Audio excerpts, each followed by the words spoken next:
আসসালামু আলাইকুম। Hello everyone. তো আজকে আপনাদেরকে দেখাবো একটি স্যামসাং ফ্রিজ নন ফ্রস্ট। তো এটার সমস্যা হচ্ছে নরমালে ঠান্ডা হচ্ছে না। তো এগুলার মূলত কারণ হলো যে ডিপে প্রবলেম হলে নরমালে ঠান্ডা আসে না। এটা মডেল হচ্ছে RT37। তো দেখতেই পাচ্ছেন ভিতরে চেম্বারে ওভার আইস হয়ে গিয়েছে। তো ওভার আইসের কারণে মূলত ঠান্ডা দিচ্ছে না নরমালে। তো আমরা এটার সেন্সরটা খুলে নিয়ে চেক করে দেখলাম যে সেন্সরটা নষ্ট হয়ে গিয়েছে। এটা হচ্ছে একটি ডিফোস সেন্সর।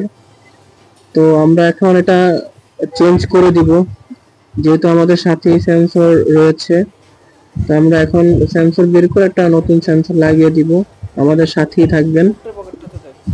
তো এই ধরনের ফ্রিজগুলো মূলত বেশিরভাগই সেন্সর খারাপ হয়।